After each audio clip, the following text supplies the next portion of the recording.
Good morning, Salome B here, and today I want to talk about the story of Kalief Browder.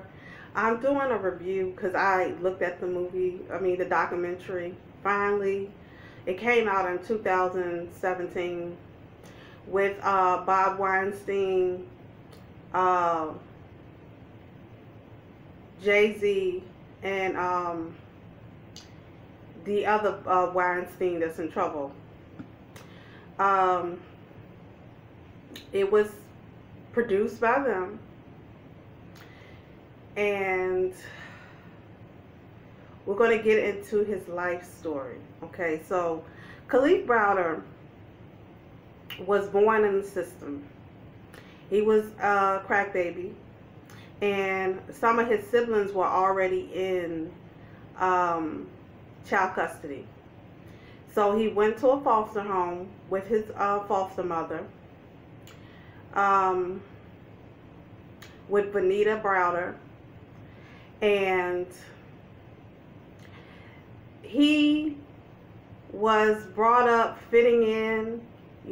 He had 4 other siblings plus the adopted siblings, and he did things what a family would do. He felt accepted. One day he was walking home from a party, and he was only 16 years old. It was about 8 o'clock, and he was going home, and he was stopped by the police. And the police basically asked him to go downtown with them. And they took him downtown, and they asked him about a robbery. This Mexican guy reported that his brother was robbed of his backpack by 2 African American males, and he was hit over the head. So the police officers asked him about a robbery. He said he didn't know anything about a robbery, and he did not rob anybody. So they told Kalief that he was going home, but he went to Rikers Island. He stayed on Rikers Island for almost 3 years of his life. Most of that done in solitary confinement. Other done with going from different departments in the jail because he was jumped multiple times by different groups. Kalief would go to court, and sometimes the judge wasn't there or the prosecutor wasn't there. The case, New York State knew that they didn't have a case against him, so Kalief Browder was offered plea bargains, and he would not take them. So he would have to end up going back to Rikers Island. Well, Kalief Browder was then put into solitary confinement.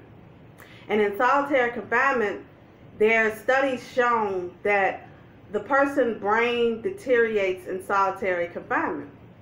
So he was in solitary confinement for 3 years. And nobody ever questioned, what was the reason him going in solitary confinement. They put him in solitary confinement because Kalief would always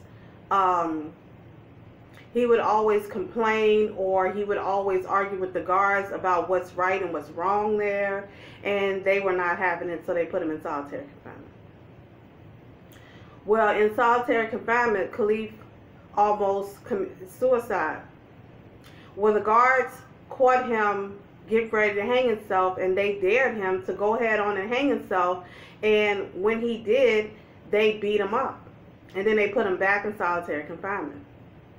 So the whole process, they kept getting him to come back and forth to court to try to get him to plead guilty, and Kalief would not plead guilty because he was not guilty.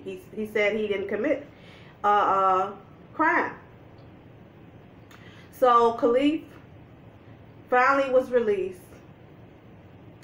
and when he was released, he had some mental illness issues because of being in solitary confinement.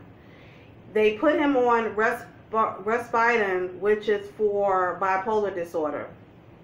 and he would often hear voices. He would often talk to himself, and he said in his documentary that, you know, he would always make fun of people like that, and then he ended up being like that, and it was no laughing matter. So be careful with who you laugh at. So after he got out, he filed a $20 million lawsuit against New York City in the 48th precinct, and people were, you know, once they found out who he was, they was chasing him. He got shot, he got stabbed. You know, people thought he had money, and he had a lot of mental challenges.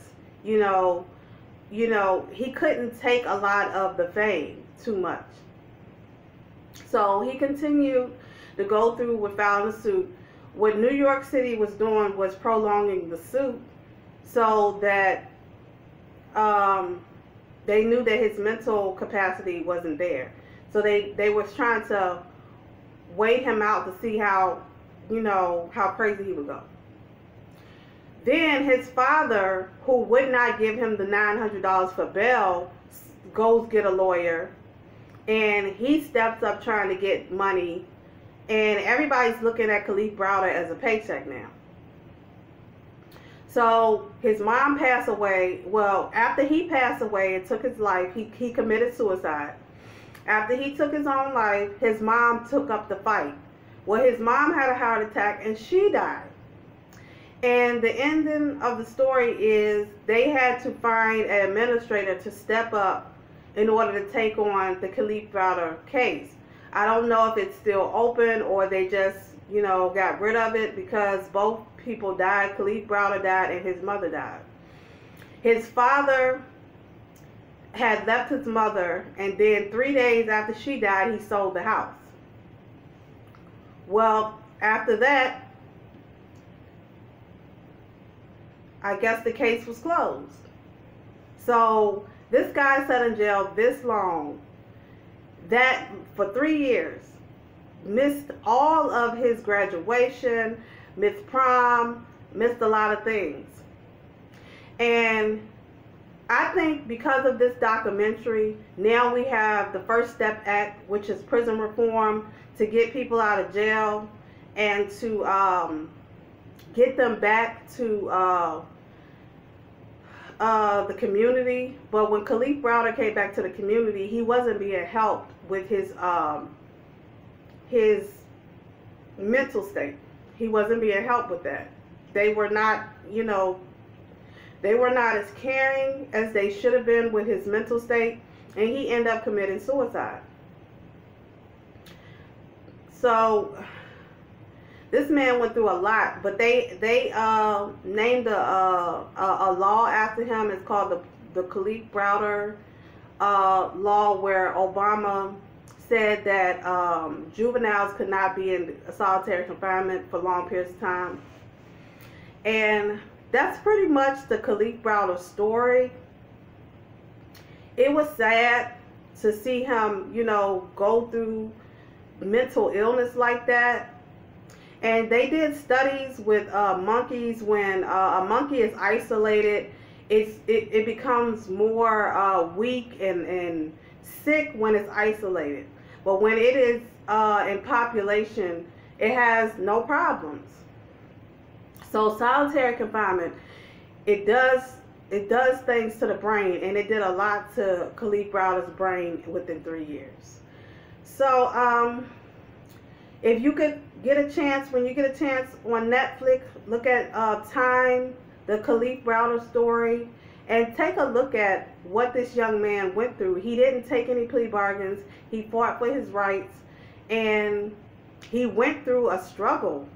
And he is one of the fighters, is the reason why we have the First Step Act, and we have prisoners being released, and nonviolent crimes, and it's prison reform. And that's good.